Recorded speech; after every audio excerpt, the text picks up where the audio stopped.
Okay, so yep, it's right top of the hour. I guess we should go ahead and get started. So thank you everyone for coming to drop in up for this image critique with WTF this morning. Thank you, Wayne, Tony, and Fraser for being so generous with your time to do this. And I can't wait to see what images we have today. Hopefully there's nothing scary that I submitted in there because I know I sent you something, but I can't remember what it was.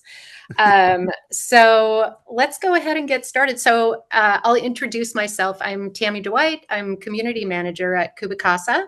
So I work with all of our amazing photographers, help with any questions about our photographer programs, all kinds of different things. If I can ever help any of you, hi Dace, I see you just dropped in. Just reach out anytime. We're always happy to help. And thank you so much to my coworker, Stephen, for being here today. Many of you have already probably spoken with Stephen in person. If you haven't, he's a wonderful resource. He can answer any questions about our photographer programs, about anything about CubiCasa in general as well. So with that, hi, Dave. I'm so happy to introduce our guests. And Stephen, if you'll go to the first slide, I believe that this is an example of Wayne Capili's work. And Wayne, I'll just turn it over to you if you want to tell us a few words about who you are and how you got started in photography and anything else you'd like to share. I'm Wayne from Interface Visual. I live in Carmel, California, and I originally started taking pictures in high school. No, the lighting, and the composition, and the notice of detail really is how I do interior photography. So Yes. Okay. Next slide. And over to Tony. Hi, I'm Tony Colangelo. I live in a small community north of the capital of British Columbia, Canada, Victoria. I live in a community called Duncan. I've been shooting professionally, like probably many people here. I've had a camera in my hand since I was a kid, but shooting professionally. Uh, Actually, next year will be my 15th year. So, yeah, just had a lot of fun and I'm glad to be here. Thank you, Tony. And then on to Fraser. Hello, everybody. I'm the F in the WTF. Um, my name is Fraser Almeida. I'm based here in Las Vegas, Nevada. Been doing photography for the built environment, like real estate and things like that. I'd say maybe now at least 13 years. I started off doing graphic design websites and paying for photography. And one day I was like, why am I gonna pay for it? Maybe I could just pick up a camera and take my own photos and I don't have to pay for it anymore. Anyway, that transitioned to a friend like, hey, I need a friend needs a photographer to shoot a real estate property. Do you know how to do it? I was like, I mean, I got a camera and a lens. I can give it a shot. And fast forward to today, I'm doing this now with Wayne and Tony, but pretty much it was just a door open for me in the beginning. I saw the potential for it. I saw there was a niche for it. I started luxury hunt photography, and then from there just kind of grew the business from real estate into now also doing real estate, luxury real estate, and commercial and design work as well. Thank you, Fraser. Okay, Stephen, what do we have next? Oh, yes. So I wanted to let everyone know that what kind of spurred me to ask WTF if they would come on and do an image crit for us I was lucky enough to be able to attend actually two of their workshops now, one in Carmel and just more recently the Atlanta workshop. And so the guys have a workshop coming up that's adjacent to the PMRE conference, which will be taking place in about a month or so. And I wanted just to kind of give them a chance to talk about what they do in the workshops. It was an incredible experience for me to be able to work alongside these three. And I don't know, Fraser, if you'll want me to give this up, but to the people that you meet in these workshops, and Dave Coach is on the call too. He said it before, like, if you allow it, these workshops and the connections, the people that you meet here, and this community that you become a part of can literally change your life and change your work. So it's not all unicorns and rainbows, because I'll share my experience. This was with you, Tony. We were shooting the house in Atlanta, one of the houses in Atlanta, and so you just kind of go on autopilot at first, and it's a little overwhelming because the spaces that you have access to when you're part of one of these workshops are amazing. It's not your 500th split level that you're going into to shoot. Like, these have possibilities, and it's really amazing to be able to shoot these spaces. Anyway, so I'm all set up, got my shot ready, horizontal, because I'm just like, in my head, we're most of the time horizontal. And Tony, he just like sneaks up behind me and kind of little tap on the shoulder, and he's like, what is unique about this space? Like, what are you trying to portray in this space? And I was like, oh, this incredible volume. This space is so, it's blowing my mind. It's so big and open. And he's like, well, why are you shooting it horizontally? And that was just my moment. And I know it's a dumb one, because things like that should be obvious. But I guess my point is, working with the guys and with everyone else that you will meet can really change things and open your eyes to different ways of doing things. Also, just the community aspect. So at the workshop, just a little gear envy. And I was like, oh, Fraser, what is that tripod head like you're working with? Because I haven't had a geared head. And I was like, that looks really like maybe the one. So, I mean, Fraser's like, oh, it's this one. Then I have a different camera. So then we have to find an L bracket, da, da, da. So I'm texting him on a Friday night, and my phone rings, and it's Fraser. He's like, let me just help you out with this now. So I'm not saying that everyone is going to have instant response from you guys, but being friends with you now and with everyone else in workshops, it's amazing. So that's my endorsement. And then I will hand it over to you three to add anything that you'd like to add about the workshop in Vegas. Wait a minute. So let me understand this. Fraser is the one that told you to get a geared head? Don't get us started. Don't get us started. Oh, I didn't mean to start a family feud. Well, no. The reason behind them laughing at me is because I had a geared head before, but it was the worst gear head you can get. It was that Manfrotto bulk of a weight, breaking your thumbs. Like, it was horrible. And eventually, Wayne showed me that Leo Photo gear head, which is what you have, I think, right now. Yes. And that was a game changer. It just makes life so much easier. My thumbs are so much more happier. So yeah, yeah. Yes, I've been converted. Good. Oh no, actually, but what they're laughing at is I actually didn't start using an L bracket. That's what they're laughing at. I didn't start using an L bracket until, was it last workshop, I think? Last year. Yeah. Last year, yeah. So if you guys are familiar with the gear heads, when you want to do a vertical shot, you have to actually move that head, and it changes the center position of your framing, and you have to now move your camera to get back, your tripod to get back to center. I've been doing that forever, and it worked, whatever. But I got a gear head from these guys laughing at me, and I swear to God, it's probably one of the best things I've ever got, because just getting a horizontal shot dialed in and then easily going to a vertical in that same position, it takes seconds versus having to fiddle around and trying to get that tripod back into its position. See, Fraser, aren't you glad you came to the workshop? I think I'm the one going to these workshops to learn more than the students. No, it is true. It is true. I learn an awful lot from the workshops too. So for those For those watching, rather than what we learn at our workshop, why don't we talk about what we hope that students will learn, guys? Okay. Yeah, so boy, there's really so much to talk about. We could take up probably the whole hour, but the whole idea of there's always another way to look at something and challenging our perspective and our mindset, taking into account different clients, that what a luxury real estate agent is looking for is far different than what a core real estate agent would be looking for.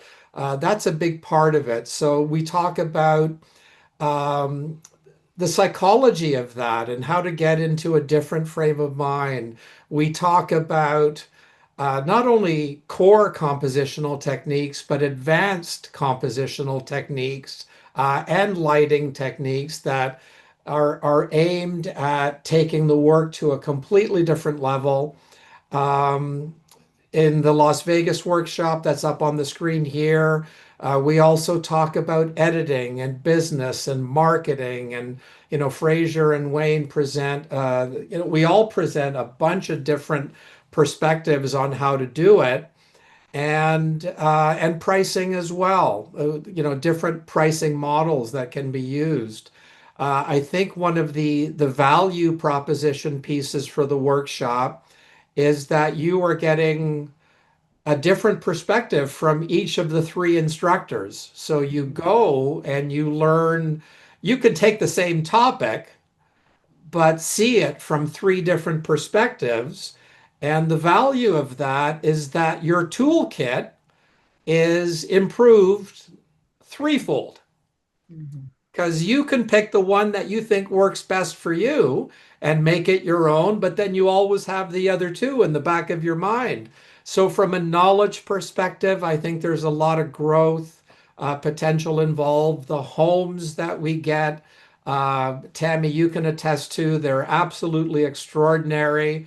I know for me personally, if I go to a workshop, one of the first things I'm looking for is, will this workshop not only augment my skills, but at least get me one or two portfolio worthy images that will help with my brand and to land more business because of it. And so that's part of the value proposition as well. To add to your galleries is a big deal because it allows you to go after, or at the very least, to think about going after bigger and better clients. Yeah. And one other thing that, I mean, I know we kind of talked about this, is it's not just coming here to learn from us, but taking away the new friendships you made, the new contacts you made, so that one day you can just call somebody up and like, hey, what do you think about this idea? It could be pricing, it could be editing, it could be an approach, a client, an email you're trying to send out. Like, that's priceless. You get that coming to these type of workshops because you meet like-minded people that you can collaborate with, after you're back in your own home country, and or I mean you're back at home, and to discuss things that you just couldn't do before, because we all know that this is a very solo type of industry we're in, and to be able to have someone to call, whether it's one of us or one of the people you came to the workshop with, I think it's really priceless. Yeah. All right. Thank you, Shall we guys. jump in? I think we're ready. Yeah. All right, so let me share my screen here and we'll get started.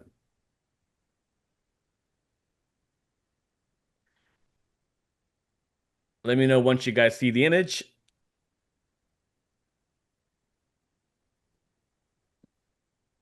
Yeah, we can see. Okay. So this is the formula for a lot of real estate photography. Photography now is wide as possible, in the corner, show three walls if possible. And you guys want to comment on what's going on with this when you do this? Go ahead. Specifically in this particular image, is we want to ask ourselves, is showing that much wall on the right? And sometimes it's the ceiling, sometimes it could be other things. But one of the questions we need to challenge ourselves with is related to value.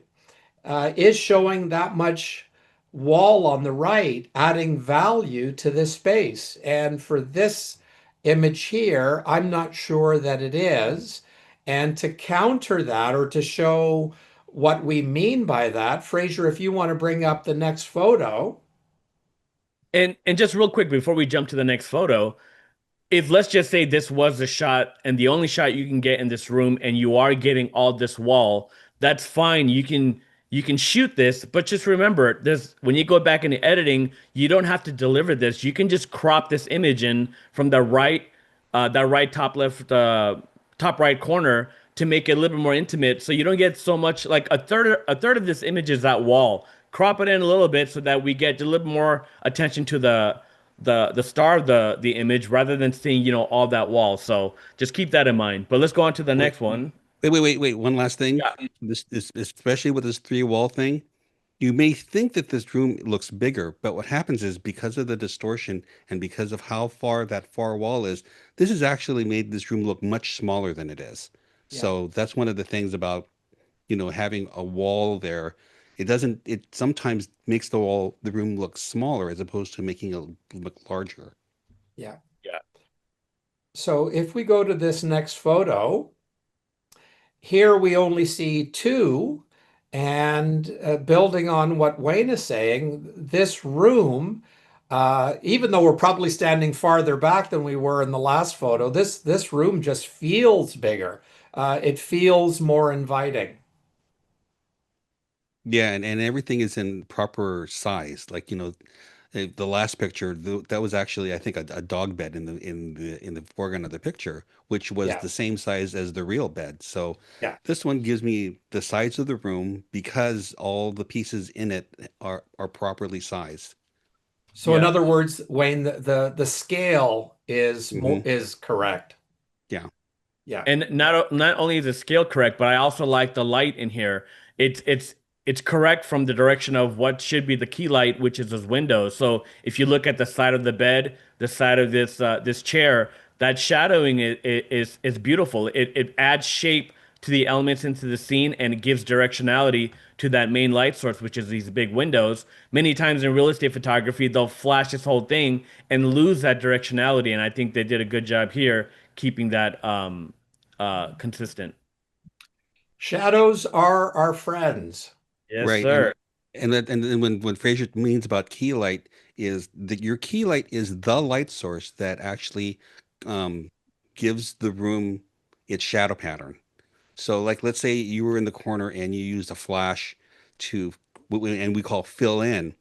The second that fill light becomes equal or more than the window light, that becomes a key light. So, you don't want to screw around with the directionality of natural light in a room.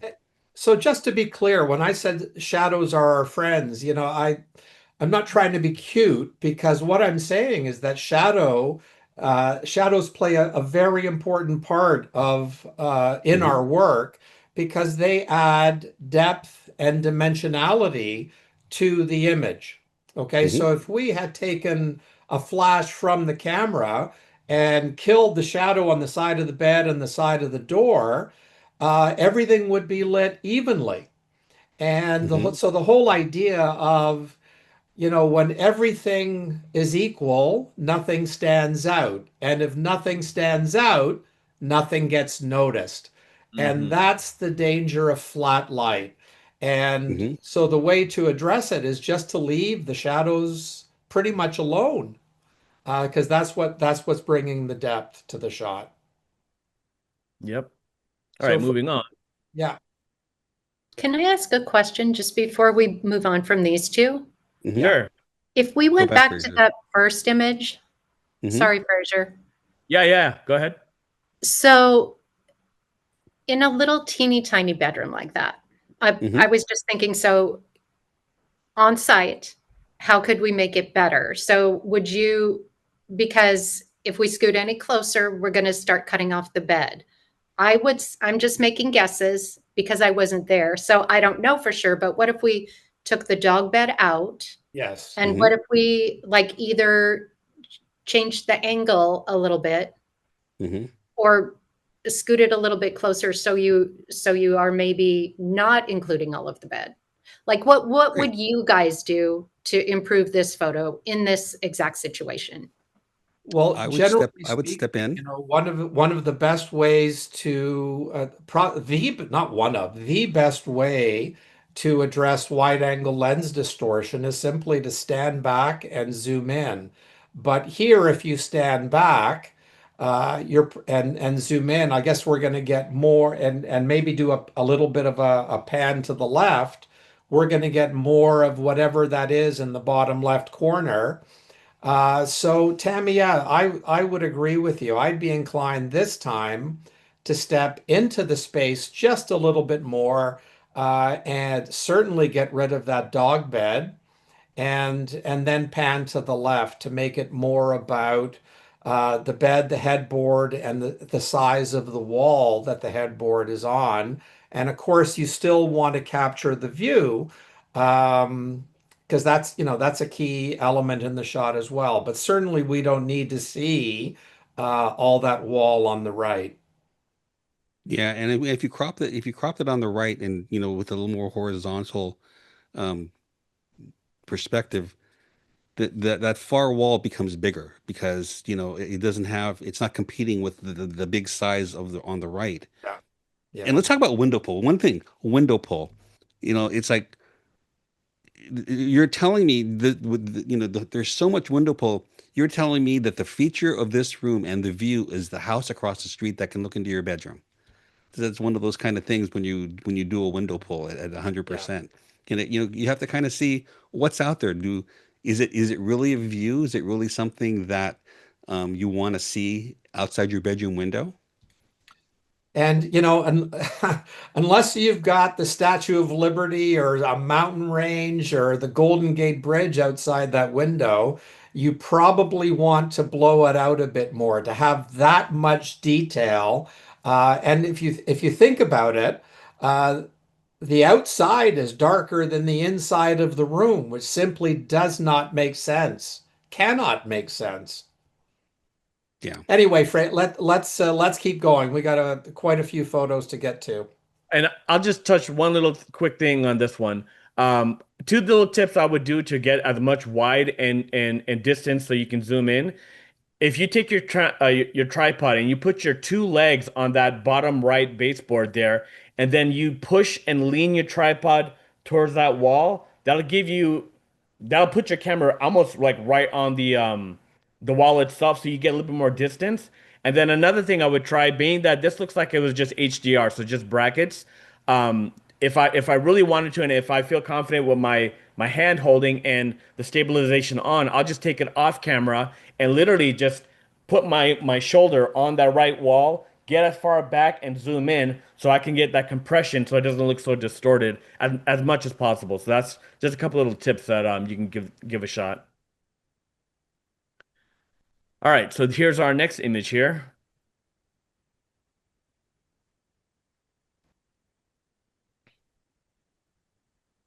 Can you guys? Again, it's that third wall thing. It's like I don't need to see the all the television and the fireplace on the right. I mean, at the end of the day, you know, I appreciate where the photographer was going with this shot because I mean, it's a pretty funky space. It's a terrific space, but we have to um, get it in our heads that we don't have to show every square foot in one single shot. At the end of the day, this room is so interesting that we want to capture it from many different perspectives. So we don't need to capture the third wall that's currently there on the right.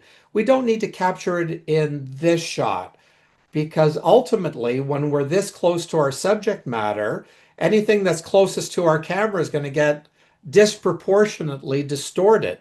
And we're gonna capture that third wall because it looks like a very interesting fireplace with that mantle there.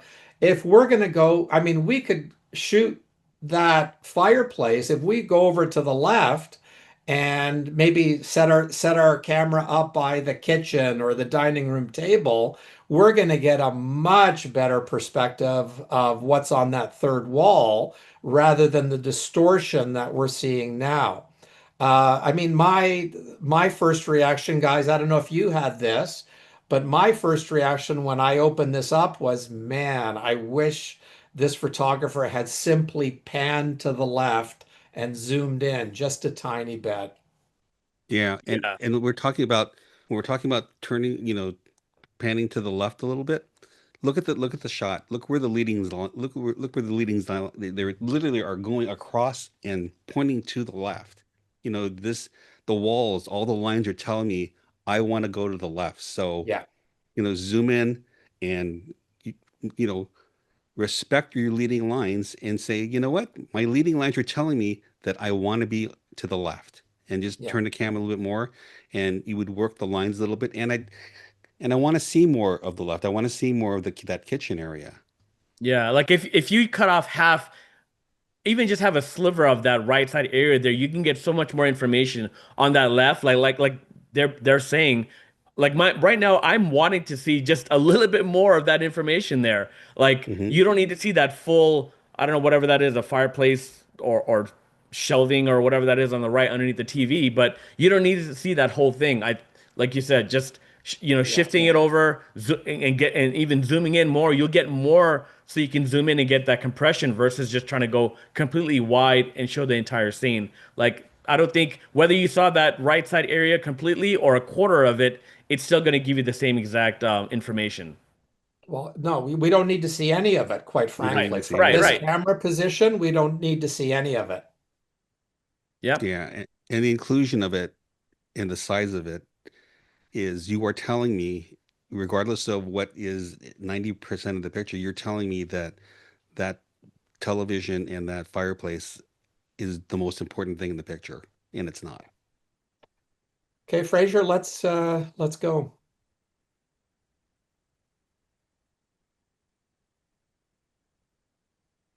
Oh, we have a little, oh, here we are. I Okay, like this so shot. yeah, I think the three of us really, really like this shot for a number of reasons. First of all, how tight it is. I mean, we have access to all of the most important information in this space. The first thing that caught my eye in this one, Tammy, when we were going through it, was what a pleasing camera height this is. Okay. And typically, one of the one of the dangers of being tall in real estate photography is that what looks normal to you, but it's really high for everybody else. So we really have to be, and yeah, for most core real estate photography, especially if your business model is set up as, I have to shoot five, six, seven houses a day, then yeah, maybe you shoot from a consistent camera height just from an efficiency point of view, and I understand that. But if you're in a hero shot office like this, where, that's easily, you're well into a six-figure millwork charge here for all those built-ins. You really want to spend some time in this shot.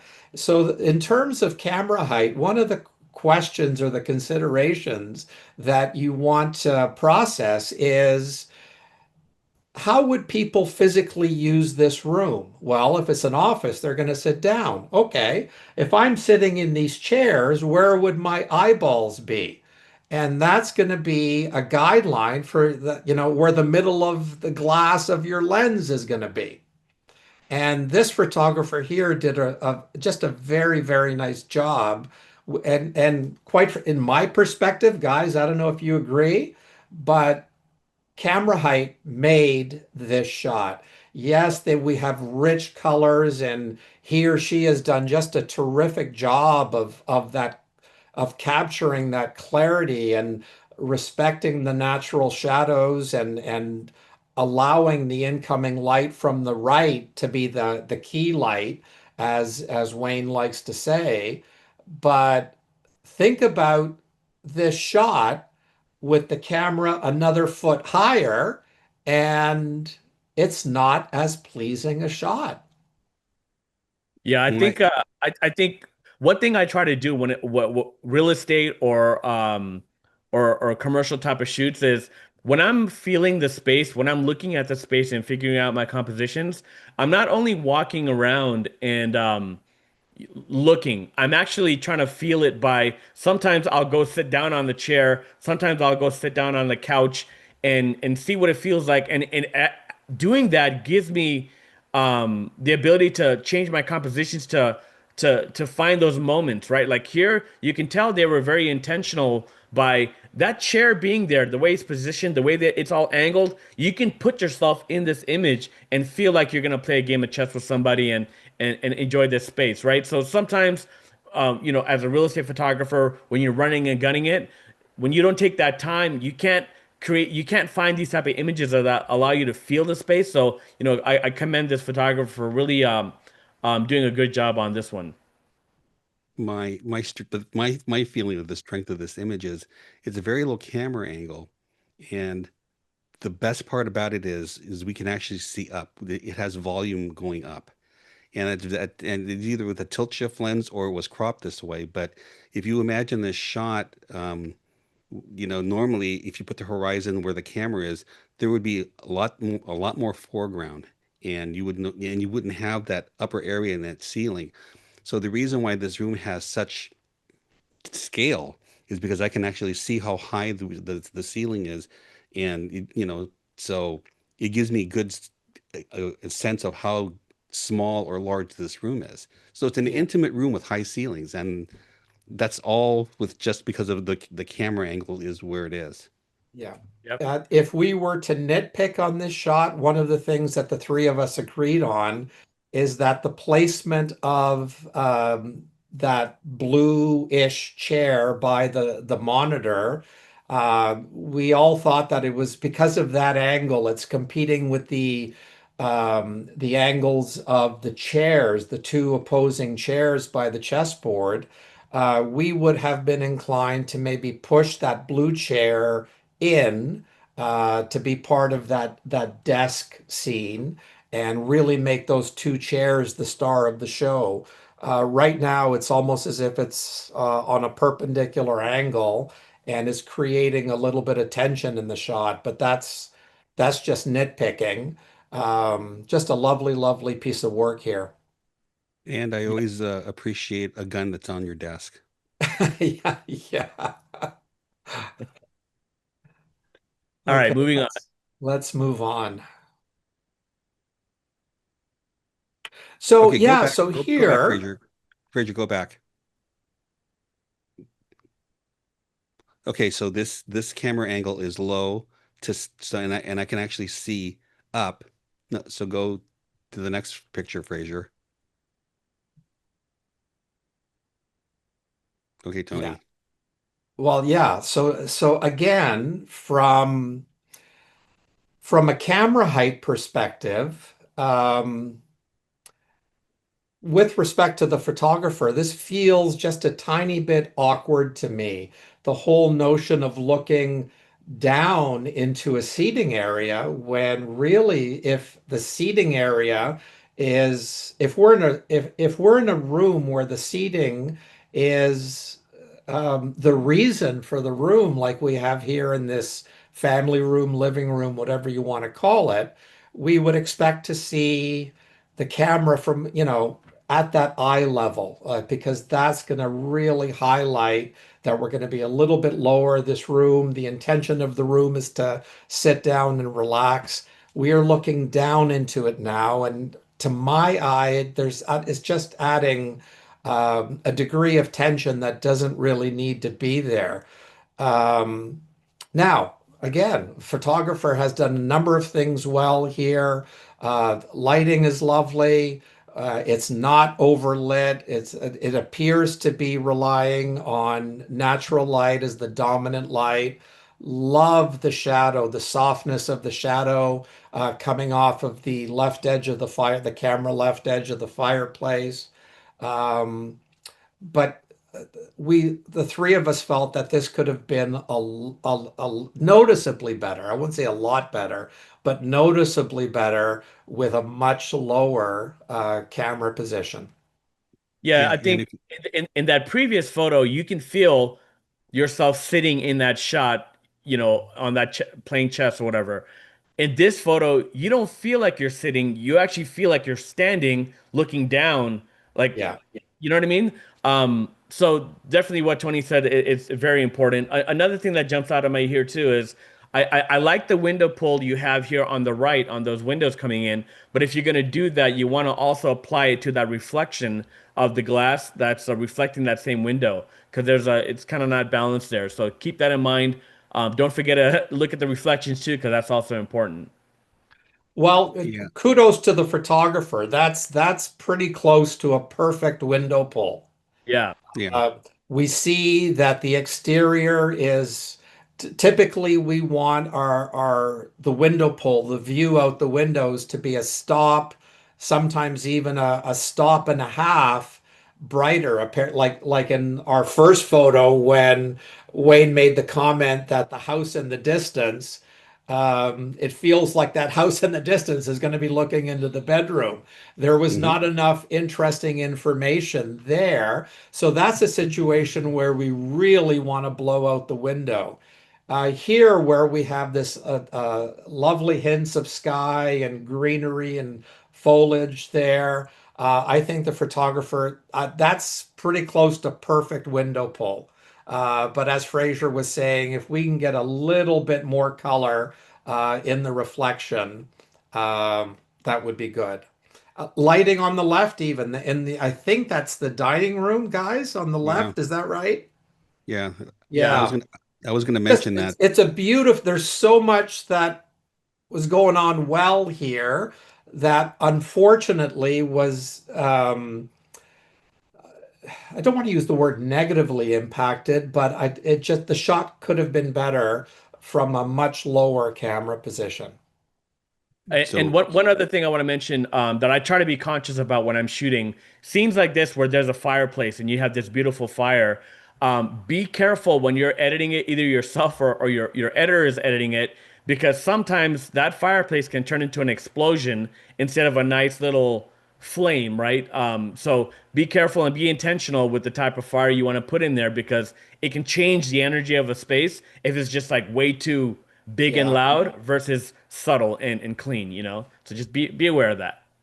Okay, let's go also, to the wait, next wait, one. we have to do something about the lighting. One thing about the lighting is, again, when we talk about key light and fill, um, the large window off to the right really is the key light. And it's really nice that it goes from dark, lighter to darker. A lot of times when we send it off to our retouchers, all that subtlety, all that nice gradation from the highlights to the shadows Yeah, all become bright. So yeah, that's one of the strong points of this thing is he respected the light pattern in this room. yeah. No, a lot to like there. Next.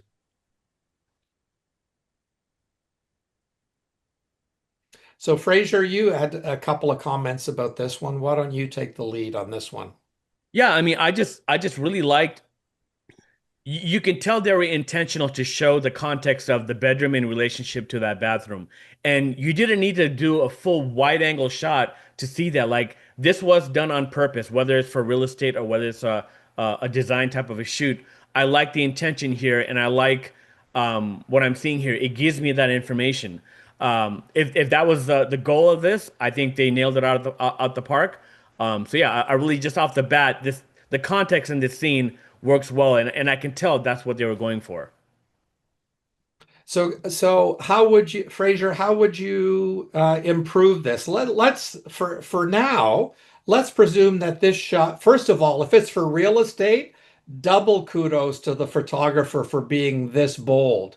Holy jumping. We don't see this type of shot in MLS. So double and triple kudos there. But Fraser, let's pretend that this is a design client. How would you improve this? I have some thoughts, but I want to hear yours. Well, right now, lighting wise, it's almost very similar. I would maybe choose to have either one or the other, a little bit darker or brighter, just to have more of a flow, so it's not as flat. I would like to see, I could tell that there's windows on the right, which I would like to actually enhance more shadowing coming off the left side of these things to add some more shape to it. So Um, Fraser, what is making it flat? Why are you using the term flat? because I can see that there's light or fill coming from behind the camera direction, which is, off the sides of the pillows, off the sides of the bed. It's illuminating that, and it's kind of killing the direction, which I know that there's a window there to the right, and it shouldn't be that bright on the left, especially if there's no lamp or nothing there, right? It should be darker. Yeah, so you're talking about the left side of the bed. It's like, so the left side of that blanket is almost as bright as the top of the blanket that's actually getting hit by the Correct. incoming light.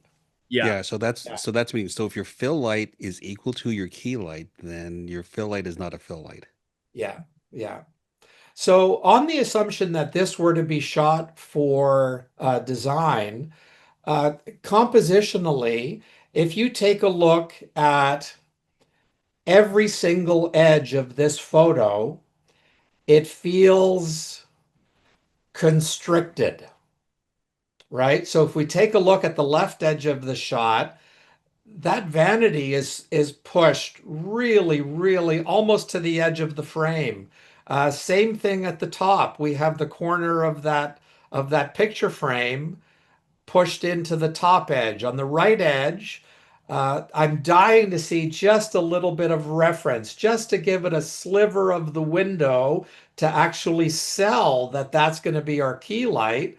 And the bottom of the shot also feels constricted. So I just a little bit more breathing room. So I don't know if the photographer, this is what you zoomed into, but if your original, if you cropped down to this, if the photographer's online and you crop down to this, I would respectfully suggest you go back and just give all four sides just a quarter inch, half inch of breathing room. We have more context. We can actually, rather than feeling constricted, I can sort of let go and enjoy the shot. I mean, there's a lot to like here. The contrast levels are good. Um, yeah, I think the lighting, if boy, Fraser, I think you could even do some burning here in post to sort of build some shadowing into the shot. I Yeah. mean, look at the shadow coming off the left post of the headboard. How soft that is. I would expect to see that level of darkness on the side of the bed too. Hmm. Yeah. And I'll say Anyway, one more thing here on this yeah, really quickly. Let's just pretend that there's a window on the left side that's out of this frame that we don't see. And that window is throwing light onto that bed, and that's why there's a fill there. right.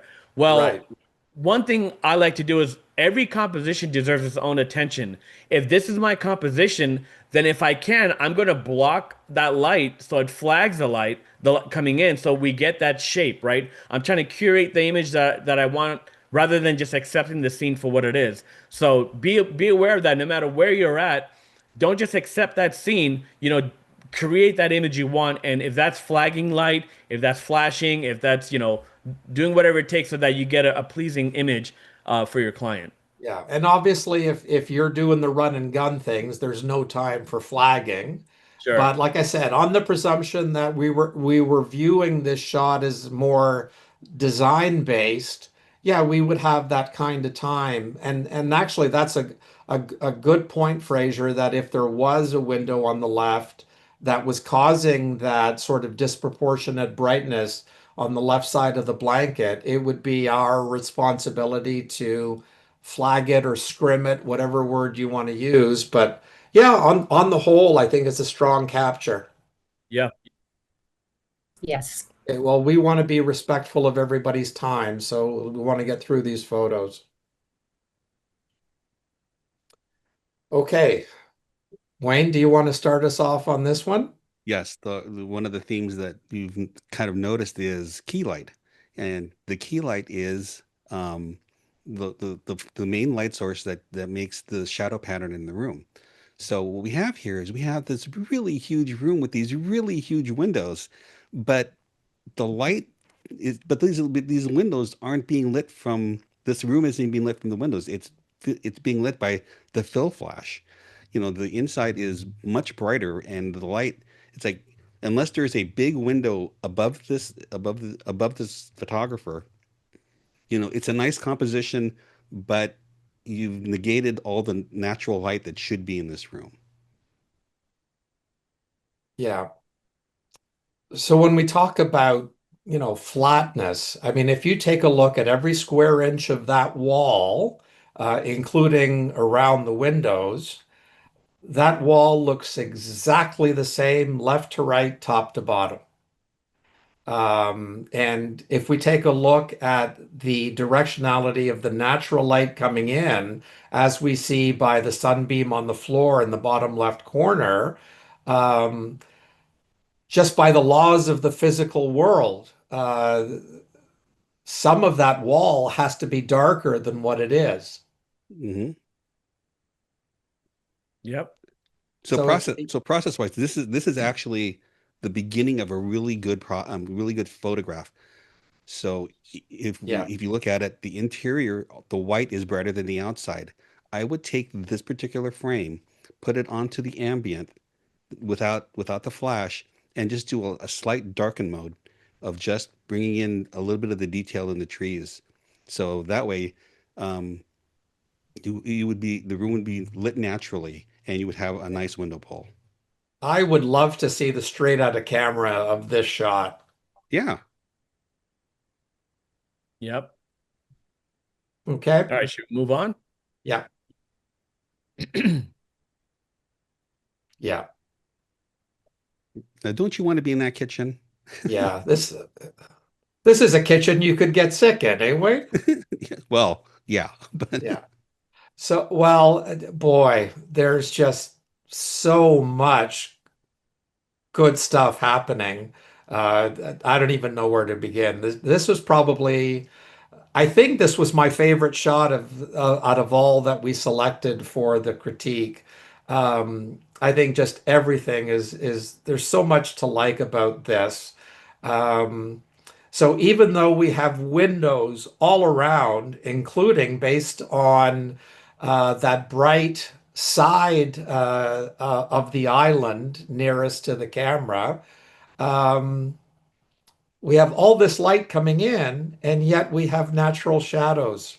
So the photographer has respected the natural shadowing in the shot in the in the bookshelves on the left side of the island. Um, yeah, the left side of the range hood. Uh, the window pull is absolutely perfect. The camera height is perfect.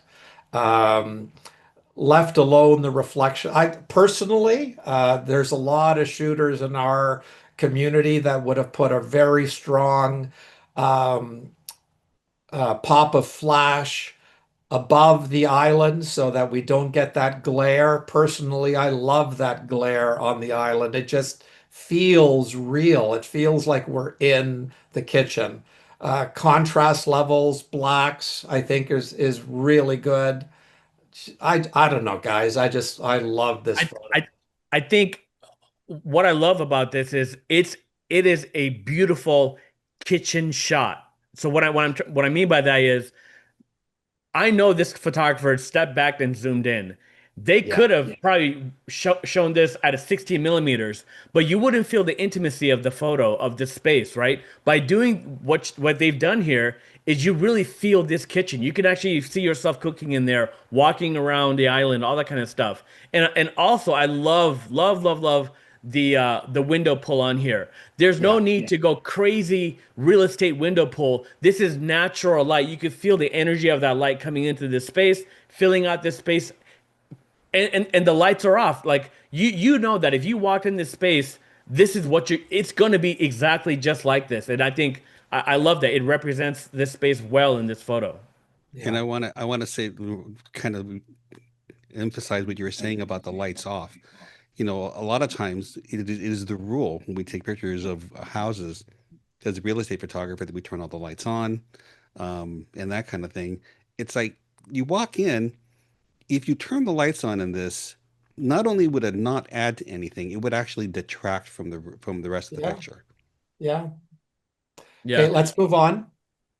One last thing I just want to mention on this one real quick. Many of you watching this might be like, "Oh, this is fine, maybe for a commercial A&D shoot." And I will say, no, this actually applies to many of my real estate clients. They would rather see a shot like this than full wide angle and distracting your eye to go to the left of this frame or to the right of the frame. Here, you're just focused directly on this kitchen, and your eye's not really going anywhere else. So just pay attention to that too for your clients. All right, moving on.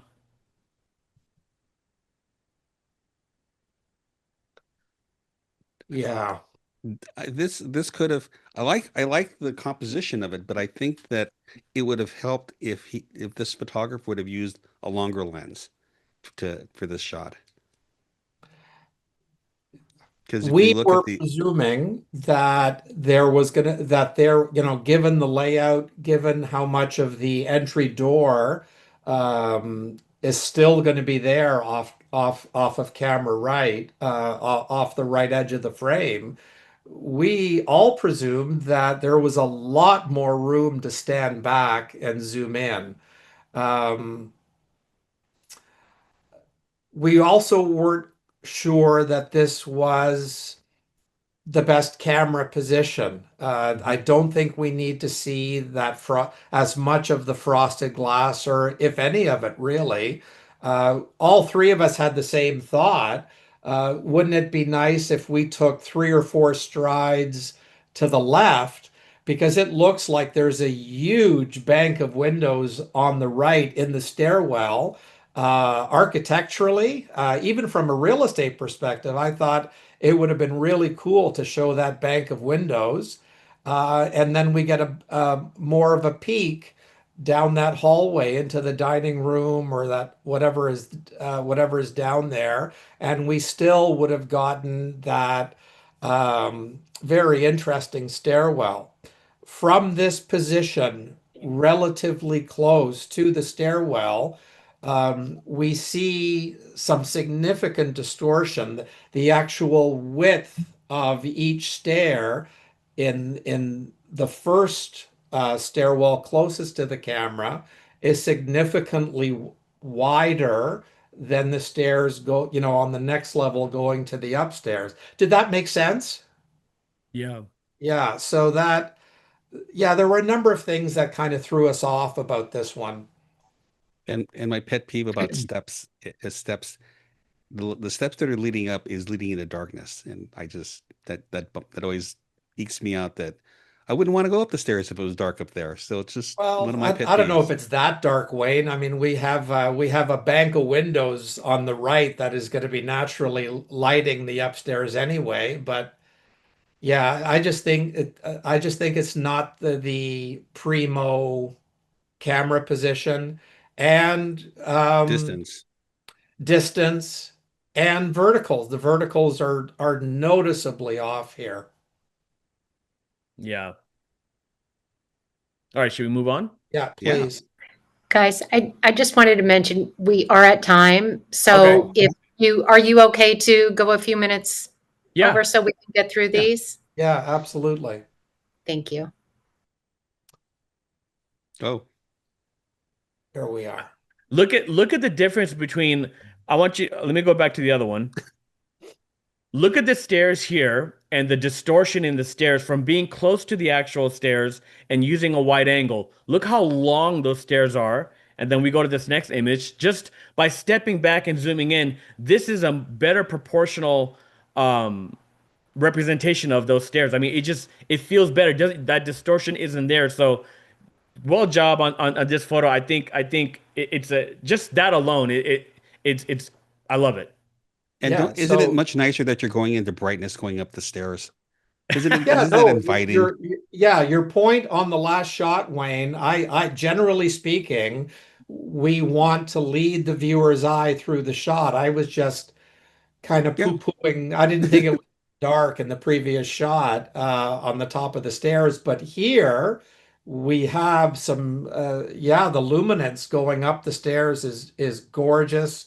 The soft shadows is lovely.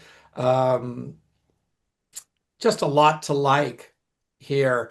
The compression is terrific. And so not only Fraser, the width of the stairs, but that's a terrific view. And Hmm. by standing back and zooming in, it brings that view closer to the viewer's eye, right? Yep. Just Uh, a lot to like. Um, go ahead, Oh guys. no, I was just gonna say, I like adding motion into this space, because if you take that person out, it wouldn't that the energy wouldn't be the same, right? It would be a completely different photo. One thing to be aware of is, when you're doing these type of shots, when you're adding motion into it, don't be discouraged by getting lots of frames. When I do these type of shots, I get lots. I'm talking about 30, sometimes even more frames until I get that right movement that I'm looking for. I would be curious to see if what it would look like with actually being on the stair, moving up, maybe that first, like maybe that second or third step, like getting the motion in there versus being on the floor. Because I personally I don't know if I like that the foot is completely in focus. I would like to get some motion in everything. But that's just something, like I said, taking a lot of frames. And if you're doing this by yourself, an easy way to do it is just have like a wireless trigger. And as you're walking, just snap away until you eventually land on an image that looks like it's going to work for the composition. Yeah. And also the one I point. put my camera in high speed rate mode where I'm taking a photo every billionth of a second, just so that I can make sure that the model is right where I want them to be. And then I brush them in to my, so I'll take a base layer with no model in, and because the lighting will basically stay the same in this instance, it looks like mostly natural light. It'll be easy to brush in the frame where I have the model exactly where I want them to be. I'll just brush her in. But Tony, yeah, what's your favorite settings when it comes to getting that nice motion in a subject, for the camera? that's a great question. Typically for motion blur, depending on the speed that they're moving, Fraser, anywhere between 1/10 to 1/15 is money. Yeah. Yep. All right. So Wait, again, what? so if we're going to be nitpicking in this shot, um, Fraser, like, can you manage Photoshop now in real time? Yeah. What do you want to do? Like a little bit of a crop. A crop? Okay. Yeah, let's crop away the some of the top and some of the left, right about there, right? Now just crop it and then do Command 0. Yep. To my mind, it doesn't, maybe that's a little bit too constricted on the left, Fraser, for the stairs, but don't worry about it. Um, that feels better to me. It's not as top heavy. We have that vertical post pretty much exactly at the left vertical third. We have our model approaching the right vertical third. Um, and we have such, from a compression point of view, this is one of the strongest photos in the set. I can't speak enough about how important it was to compress that view and make that view closer to the illusion of making that view appear closer to the camera. So kudos to the photographer. There's so many things done well here. Yeah. My thing with this particular picture is that post and where how she did this one point. There were a lot of people that would use that post and put it in the center. Oh God, no. For Yeah, the love of absolutely. Pete, That's what I mean. God, no. When I saw this, it's like good vision. Yeah, Yeah. yeah. So let's move on. Okay, breathing room. Again, a lot of stuff done well. Um, I just want to see just it just feels so constricted, especially on the left side. Um, I'm assuming right on the left edge of the shot, there's another door there. It would be great to see some more. Just Boy, we should probably do generative fill, Fraser, if we had time, but we don't. No, Yeah, we don't. It's just, yeah, a little bit less on the top, significantly more on the left, and this shot is improved many times over. Yeah. Maybe desaturating the blue color cast off the floor and the furniture and the chairs. Also desaturating the trees out Yeah, there. I you think got to that's just, desaturate the yellows. yeah, got to be careful going nuclear. Yeah, I mean, if this was a designer type of a shot, it looks like this was just all ambient. But going back to what we talked about, looking at your composition and curating the shot you want rather than accepting the scene. Looking at this shot, you can see the windows there. That's what we would consider the key light. But there's some funky stuff happening with the back of that middle chair in the front there. If you notice, the right chair there is dark.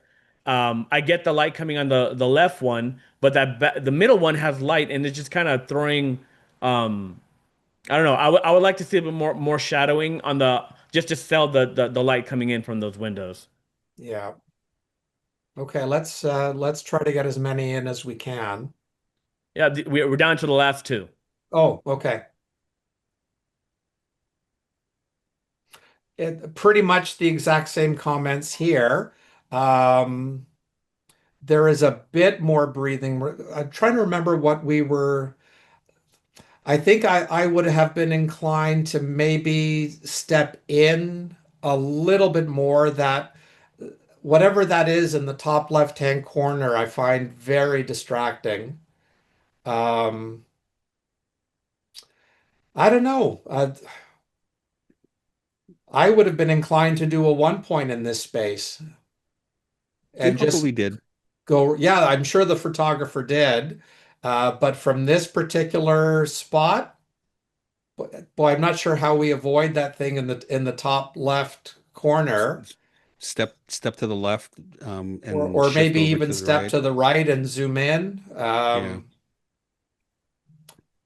But I do have to comment that their flambient fill is really, really good. Yeah. Okay, Yeah. let's go to our last photo.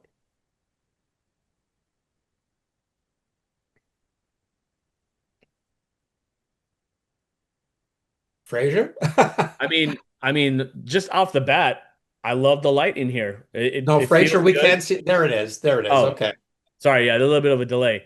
Um, Yeah, but just off the bat, the lighting here I like a lot. I like the softness of the light. I like the light, the window pull on here. There's still some detail out there where you get to get some information, but it's not a flashy, heavy photo. Like it's just, there's no need to flash this at all. Like the Yeah. natural light in here is great. And the good I and the think good with and some bad thing about create, this, there are so many just from here, this looks like you'd step in and there's so many things that you can just crop to have different separate images from this, which yeah, is which is actually very nice. Again, yeah, I like that the window is not in dead center of the frame. yeah, for sure. I think we're showing a little bit, there's a little bit too much empty space on the right. We could Hmm. crop it just inside of that diffuser or whatever it is, or just to the right of it. We don't need to see the whole mirror to know that that's a round mirror. Um, I'd love to see more shadowing in the foreground. I'd love to have a lower camera position. One of the things that is causing tension in my eye is that window frame. We see the top of the trees being cut off by that window frame. Mm. So would you want to see less of it? I'd like to actually I'd like to go a little bit lower from a camera position. Um, I- I'm not sure how I feel. I'm assuming that's a shower stall on the left. Hmm. Mm-hmm. Maybe show a little bit less of that. You know what I really like about this picture, that especially these kind of bathtubs, is a lot of times we take pictures of these bathtubs and the sink, there isn't a sink off to the right like it is. Yeah. So if that sink wasn't there, you really don't know how big that bathtub is, because just by the shape of the bathtub, um, it could be a bowl, it could be a bowl, it could be a sink. So I like that there's size references throughout the bathroom to Yeah. show me how big that bathtub is. Anyway, Tammy, I think that's it. All right, thank you. So, Stephen, we just have a couple more slides just to finish up here. We added a QR code here that will take you straight to PMRE registration if you're interested in learning any more about the conference. The guys, Wayne, Tony, Fraser, their information is here. And then next slide would be if anyone would like to contact our team at CubiCasa, you can scan this code. It'll take you right to us. We're always here to talk anytime. So thank you. I know I appreciate everyone waiting or hanging around while we went a little long. And thank you, Wayne, Tony, Fraser. Thank you so much. No, We thank You're you. appreciate welcome. you. Thank you for It having was us. great. Thank you. All right. Thank you, everybody. Thank Thanks, you. guys. Bye. Bye.